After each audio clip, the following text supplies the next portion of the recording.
sana. Sasky dan juga Profesor, silahkan. Terima kasih Genia dan juga para analis. Pesawat sudah mengudara datang dari Moselborn menuju ke Novo Repnoye di match yang ketiga. Tak terasa sudah 2 match kita lalui, tak terasa mulai ada naik turun grafis dari masing-masing tim. Namun menariknya tim Indonesia mulai naik saat ini. Bigetron sudah ada late game, Pandu bermain dengan lebih lepas tadi sebagai third party. Boom juga sudah mengawali match dengan begitu apik. Tinggal kita lihat bagaimana lanjutan dari perjuangan tim Indonesia. Ya, sebenarnya progresnya udah positif gitu. Tinggal ngelihat output yang lebih baik lagi untuk wakil-wakil dari Indonesia. Semoga bisa ada angin segar dan semoga bisa ada chicken dinner yang bisa didapatkan oleh salah satu wakil dari Indonesia di match yang ketiga. Karena kesempatan semakin menipis untuk mereka bisa mengejar ketertinggalan poin, walaupun kalau memang tadi kita ngelihat udah mulai naik. Cuman ada beberapa tim juga yang akhirnya bisa mengamankan bagian-bagian barisan atasnya. Kayak 721 yang tadi berhasil mendapatkan hashtag keempat di match yang pertama Rondo. Lagi-lagi mereka masuk lagi berbicara late game di match yang kedua untuk Irangel tadi. Mendapatkan hashtag yang ketiga. Tapi berbeda ceritanya untuk Four Tribes, EA dan juga Bigetron yang mulai bounce back untuk mengejar poin. Dan Circle kali ini menuju ke arah utara. Bigetron ada di utara, Severny dikuasai oleh mereka, berpindah kembali. Bukan Lipovka, bukan Stelber, bukan Kameski. Ini menunjukkan bagaimana level kompetisi yang begitu tinggi. Membuat tim-tim tidak tahu harus menuju kemana. Tidak ada satu drop zone paten yang dimiliki oleh tim-tim yang ada di Grand Final ini. Inilah dia, sebuah kompetisi yang membuat banyak player harus mengeluarkan bahkan 150% kekuatannya. Ya, dan seperti yang lo bilang San, ini kerja banget ya namanya coaching staff dari Bigetron. Ya. Karena nggak peduli flag pad kayak gimana, mereka selalu bisa mengamankan arah-arah spot drop yang memang bisa mereka mainkan juga. Severny yang mereka pilih sekarang malah membuat mereka cukup nyaman dengan flag pad yang tadi berangkat dari arah utara. Early loot juga bisa mereka mainkan dengan sangat cepat.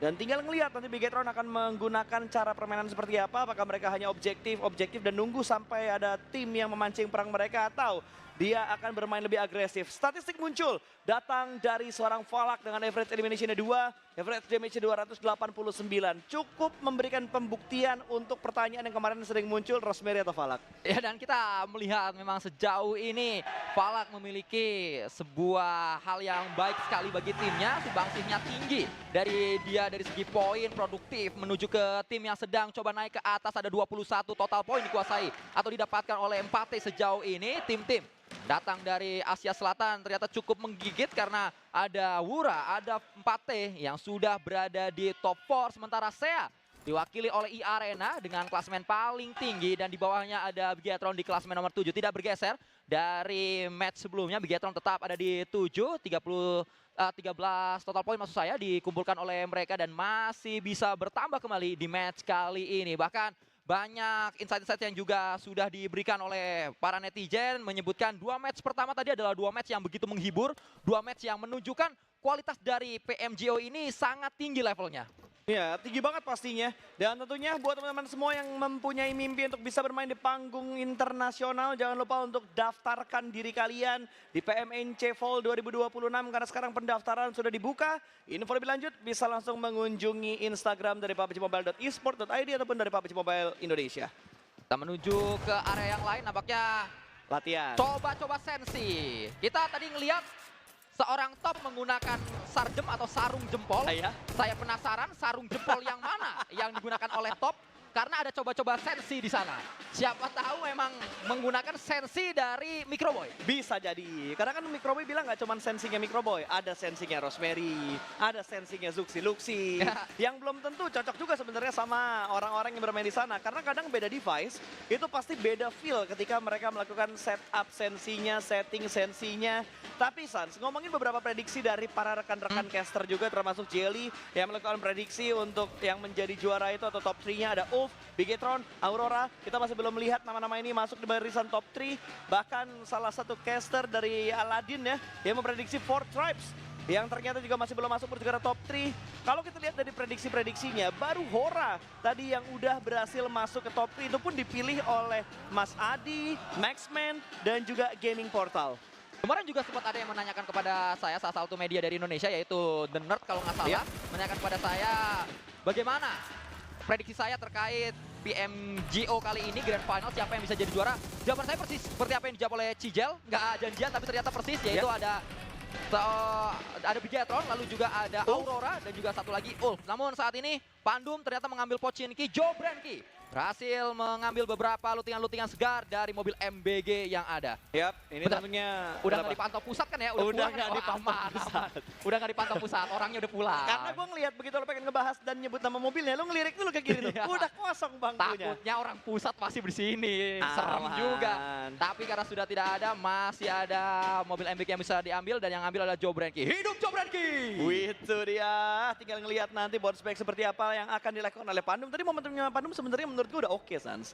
Buat mereka mancing perang, buat mereka ngedobrak juga. Aurora juga dibuat keder sama mereka. Cuman yang gak prediksi sama mereka adalah Furia yang ternyata bisa memberikan counter dengan berdua di dalam rumah.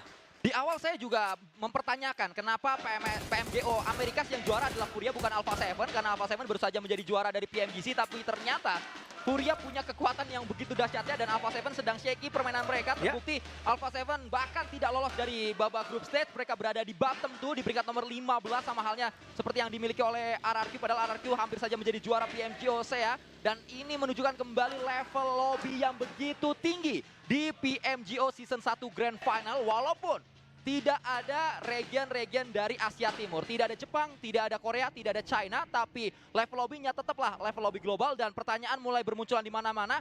Kalau jadi juara PMGO Season 1 ini, apakah layak disebut juara dunia atau tidak? Karena tidak ada Jepang, Cina, dan juga Korea, plus tidak ada India. Ah, itu dia. Makanya kayaknya juaranya mungkin hanya sebatas global season 1 aja. Belum bisa dinobatkan menjadi juara dunia. Karena juara dunia menurut gua hanya bisa dinobatkan ketika lo bermain di panggung PMGC. The real dari panggung global akhir yang ada dari PUBG Mobile itu sendiri. Sementara Ulf yang kali ini terlihat sudah mulai berusaha untuk memotong beberapa tim yang rotasi di sekitar mereka, zoning out. Yang coba untuk mereka maksimalkan. Apalagi sekarang mereka tertahan di peringkat ke-6 dengan 16 elimination. Di sisi lain, sudah mulai ada yang pincang Flash, kehilangan satu anggota mereka, bahkan Pandum juga harus merelakan satu anggota mereka. Ada Titi dan juga ada Gamestar yang sudah mulai membuka keran eliminasi. 2 match berturut-turut, 2 kali Iragel. Jobranki tidak bermain dengan baik. 2 kali terculik saat rotasi, membuat Pandum hanya berjuang dengan 3 pemain saja. Dan Jobranki perlu untuk ke late game di match selanjutnya. Karena apa? Karena Jobranki ini adalah ujung tombak yang dimiliki oleh Pandum. Clutch sering dia berikan kepada Pandum, apalagi dengan S12 kayaknya yang begitu menarik sekali dengan mekaniknya di PMPL ID Season Spring tahun ini. Dan semoga saja Jobranki bisa lebih banyak waktu bermainnya. Ini nampaknya rotasi yang dilakukan oleh Jobranki. Ya, itulah dia. Berada di jalan raya, jelas akan di lock habis, apalagi 2 angle tadi yang menjaga seorang Jobranki. Mudah saja bagi pemain-pemain sekaliber tim GSTR. Ya, ada screening tadi yang dilakukan sama Jobranki ataupun follow up yang terlambat dilakukan sama Jobranki, membuat harus kehilangan satu pemain dari tim Pandum itu sendiri. Bahkan ternyata gangguan masih datang dari arah Gamestar karena Pandum dan Leon DZ kali ini yang menjadi korban dan dipulangkan ke arah lobby. Not good untuk Pandum, Sans. Masih melihat zona yang ternyata datang ke Rozok. Ini matchnya Boom kalau kayak gini caranya. Rozok dikuasai oleh Boom dan zona ada di sana. Boom akan balik lagi ke Rozok, akan mengambil area atas kalau memang template-nya masih sama seperti apa yang ditujukan oleh Boom di PMPL ya. Ini posisi yang harusnya diambil oleh Boom, ternyata sudah tidak ada Boom. Yang mengambil adalah Pandum dan Pate ingin menabrak satu gudang tersebut pun tidak jadi. Diurungkan niatnya karena sadar bahwa ada player di gudang itu. Ya, Pandum kayaknya lebih memilih ataupun Boom ya, yang lebih memilih tempat baru lagi supaya mereka lebih enak untuk bisa mengamankan zona demi zona. Mereka keluar dari daerah Rozok, mereka menuju ke bagian utara dari Rozok. Beberapa spekulasi sudah mereka kirimkan, sudah mereka lakukan dan touchdown sudah pemain dari Ulf yang saat ini melakukan regroup. Sementara pemain dari Hura ada Sleepy yang baru aja mendapatkan sebuah airdrop. Jadi penasaran isinya apa?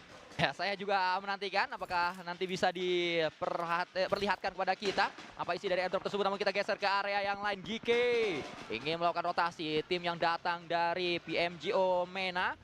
Banyak yang mempertanyakan juga kenapa MENA justru punya slot paling banyak, mengalahkan slot dari SEA. Tim-timnya menuju ke sini. Tapi tidak terlalu banyak yang ternyata bisa lolos menuju ke babak Grand Final. Ya, ngomongin lolos gak lolos tentunya ini bakal menentukan juga siapakah tim yang bakal menuju ke arah PMWC, Sans. Ada PMWC Rest Point yang harus mereka kejar juga. Ada beberapa poin-poin yang nantinya bakal menguntungkan dengan peringkat dari leaderboard yang saat ini ada di PMGO Season 1. EA yang sudah mulai membuka keran eliminasi tadi dari seorang Joker yang mendapatkan 1 poin pertama mereka di menit ke-10 ini. Sementara Morman yang masih bermain agak begitu santai. GK mau main santai agak nggak bisa karena masih ada bayang-bayang dari tim Pandu Mada Dimzi yang ada di gudang atas tempat GK berada. Dan kalau kembali membahas tentang perslotan tadi, slot menuju ke PMWC kembali lagi MENA yang menjadi region dengan slot paling tinggi. Ada 5 total bagian dari MENA untuk dikirimkan menuju ke PMWC 2026. Sementara yang paling banyak nomor 2 adalah SEA dan juga Turki. SEA mengirimkan 4 nantinya di PMWC. Turki, satu negara yang ternyata jadi agak satu region juga ya. Iya. Mengirimkan 4 secara total menuju ke PMWC dan total timnya nanti di PMWC ada 32 tim. Yap. Sebenarnya saya ada 5 tim karena 4 datang dari PMGO SEA nanti atau maksud saya datang dari Respoint ini. Yap. Dan satu lagi adalah Young Galacticos sebagai invited sang juara bertahan. Sang juara bertahan di tahun 2025 ketika mereka kemarin menggemparkan panggung dunia di pertengahan tahun. Siapa yang nyangka tiba-tiba malah Yangon Galacticos out of nowhere team yang di underestimate banyak orang malah bisa mendapatkan titel juara di PMWC 2025. Apalagi sekarang berubah kondisi dari PMWC yang biasanya kita melihat PMWC itu ada di Riyadh di Saudi Arabia, tapi sekarang kita berpindah menuju ke arah Paris. Ya, Paris Prancis yang ingin menjadi tujuan dari tim-tim yang ada di PMGO ini. Sebenarnya sudah ada tim yang dipastikan lolos menuju ke Paris, menuju ke EWC karena adanya tim-tim yang berguguran sehingga tidak akan menambah poin dari poin race-nya karena tidak lolos ke Grand Final. Nanti akan kita lihat ke siapa saja tim-tim yang lolos, akan kita update secara berkala. Namun saat ini kita fokus terlebih dahulu menuju ke match yang sedang disajikan. Zona ternyata tidak berada 100% di Rozok, geser sedikit menuju ke Boatyard, bahkan masih masuk juga ke area Gunung Hospital. Ya, ini kayaknya Boom agak menyesal keluar dari bagian Rozok, membuat mereka agak kelimpungan karena bagian utara rotasinya bakal crowded banget dan Furia membuka genderang perang mereka mengganggu pergerakan dari Hura yang tadi ada di arah sekitaran pom bensin. Ada cross rotation yang terjadi, bahkan lawan dari Furia nggak cuma dari Hura, bahkan Gold juga melakukan cross rotation bersama dengan tim Furia. Tembakan dari bagian mobil belum ada Chengshit karena berfokus satu mobil berdua, nggak perlu Chengshit untuk memberikan tekanan ke arah mobil dari lawan yang tiba-tiba lewat. Duel terjadi nampaknya saat ini. Berhasil. Pemain Fatih mendapatkan seorang Solkai dari S2G. Ditumbangkan, S2G tidak tampil dengan baik. Bahkan 2 pemain mereka hilang, belum ada poin. 2 match dilewati, belum ada poin untuk S2G dan kita geser ke fight yang lainnya. Buat berada di tengah, T atau 7-2-1 berhadapan dengan Buat dan sebuah tembakan S12K berhasil dimanfaatkan oleh Rehan untuk mendapatkan pemain dari God. Bot tumbang satu persatu anggota mereka, revive coba dimainkan tapi granat bakal dilemparkan, masih belum bisa memberikan perlawanan balik. Granat kedua bakal dilemparkan, B1 get one free card dan terjadi 7-2-1 dibuat mati lampu. Gold berhasil mendapatkan tambahan poin untuk naik ke papan atas, tapi tinggal 2 pemain mereka yang tersisa. Kita fokus ke arah Soulless, berhadapan dengan Silence. Granat dipersiapkan, ikan Yumak atau Marhayu kita lempar, granat akan dilemparkan, namun ternyata Chief lihat yang lainnya. Pemain Ulf terjebak di sana, Soulless berhasil mengerjakan tugasnya dengan begitu luar biasa. Silence ditumbangkan, dibuat terdiam, terpaku, terpana, terpesona, dan revive mungkin akan diupayakan oleh para pemain Furian, namun sulit keadaannya karena R7 punya angle. Ada granat yang dilemparkan menuju ke bagian atas dari jembatan, tapi nggak ada pemain-pemain dari Furia yang ada di atas jembatan. Semuanya bermain di bagian bawah jembatan, semuanya masih menahan di posisinya masing-masing, dan Soulless masih melakukan sebuah screening untuk bisa dapetin pemain dari Furia yang ada di bawah jembatan. Berpindah mereka menuju ke arah sisi jembatan yang lain lagi, tapi Soulless tidak ada granat yang bisa dia mainkan lagi dan terpecah belah setup dari tim Ulf kali ini. Belum terlihat perang yang komit, tapi kita bakal berpindah menuju ke arah Bigetron yang sudah mulai berikan Rezak yang bisa dapetin satu. FS ditumbangkan begitu saja. Perlawanan akan coba untuk diberikan satu buah granat tadi dilemparkan untuk yang nggak kode ke arah pemain dari Bigetron. Bertahan mereka, bersabar mereka. Ada yang bakal naik menuju ke atas, follow up bakal diberikan sandwich position, bakal segera mereka kirimkan dan Rezak bisa mendapatkan efek. Bahkan langsung diratakan begitu saja. Bigetron memulangkan satu tim karena lobby 3 poin mereka dapatkan. Liglas warna Olen, Chas is permanen. Bigetron memiliki kualitas yang tidak luntur sama sekali. Kualitas itu masih ada walaupun para pemain-pemainnya berganti, bergeser. Dan kita melihat generasi baru dari Bigetron untuk menantang dunia. Boatyard menjadi area zona kali ini dan nampaknya akan berakhir di sana. Masih butuh banyak poin untuk Bigetron dan juga tim-tim Indonesia yang lainnya untuk memberikan kontes sengit di barisan papan atas. Zona kembali lagi mengecil, Boatyard masih masuk ke dalam pace yang keempat ini, tapi Exal tertangkap. Lagi-lagi Hura yang menjadi penjegal untuk Bigetron. Ya seperti sudah menjadi hal yang biasa kita lihat, Axel tumbang duluan dibanding pemain-pemain Bigetron dan Federales. Menjadi pemain selanjutnya harus ditumbangkan.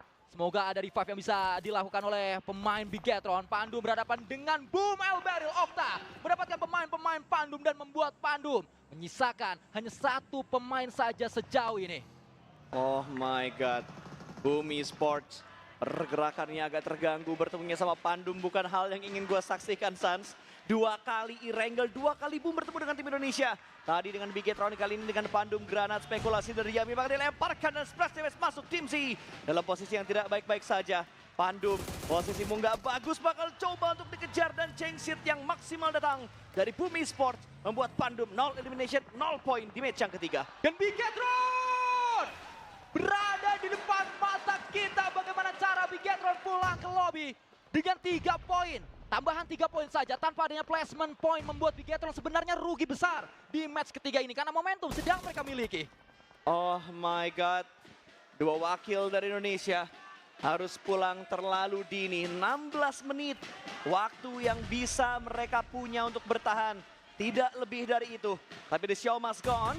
Masih ada 1 wakil Indonesia yang bertahan kali ini, Boom Esports. Sementara 1 buah lemparan granat yang dilemparkan Ulf membuat Furia pulang juga ke lobby. Sudah mulai menyala Ulf dengan granat khasnya. 4 pemain Ulf adalah 4 pelempar granat yang begitu jitu untuk bisa mengeker di mana lawannya berada. Seperti granat-granat Ulf ini punya radar untuk mengejar lawannya, untuk mencari di mana badan yang bisa diberikan splash damage sampai akhirnya pulang ke lobby.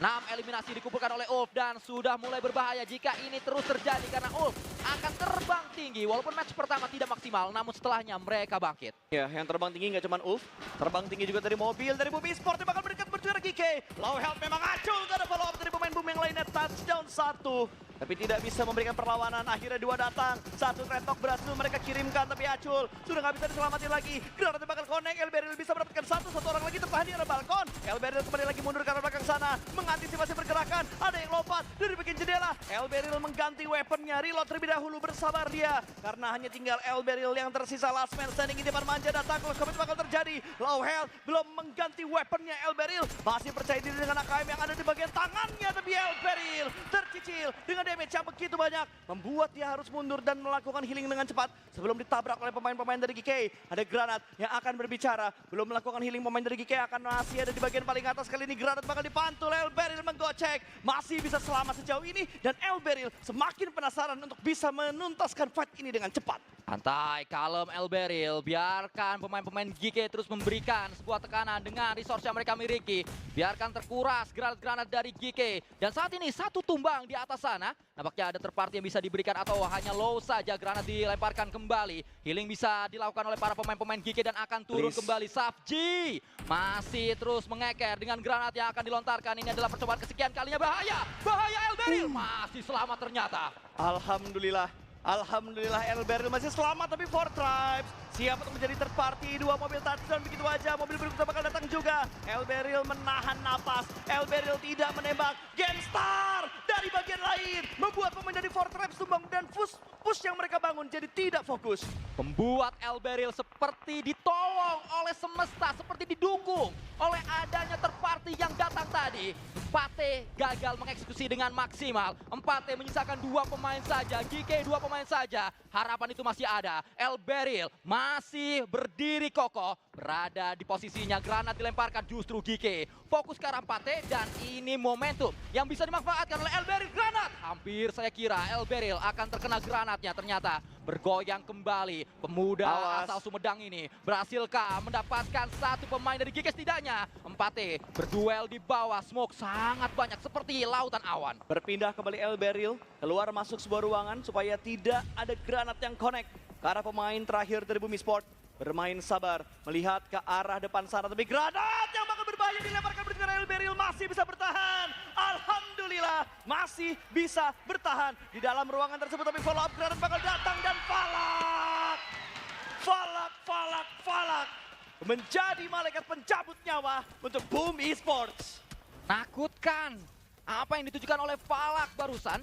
Granat yang begitu tajam, namun Falak juga low HP-nya saat ini. Bisa diberikan tekanan mungkin dari arah lain karena Falak cukup pasrah. Ada 2 kendaraan menjadi barikade untuk Falak, namun T24 ada di area bawah juga. Duel akan terjadi, Falak akan naik kembali, granat dimasak oleh Falak, dilontarkan saat lagi, dipantulkan. Pemain GK tidak punya harapan dengan granat tersebut dan ada terpantul lagi kuat datang ke areanya. GK menyisakan 1 yang terakhir. Falak berani kelihatan kakinya. Jelas, terlalu mudah untuk pemain sekali berFalak. Gila men, Falak ngegas banget. 4 elimination, 3 Suns disumbangkan oleh Falak untuk 4 Tribes. Di game yang ketiga, semakin tinggi, semakin ngejar poin menuju ke papan atas. Bahkan sekarang 4 Tribes ada di barisan top 3. Siap untuk mengejar Furia yang ada di peringkat atas. Gap jaraknya atau jarak poinnya sudah tidak jauh lagi. GameStar masih memantau aroma garasi, di mana tadi ada 4 Tribes yang bisa melakukan retake dengan drama yang begitu panjang. Bahkan gue salut banget sama tadi Elberil, masih bisa nahan lama loh.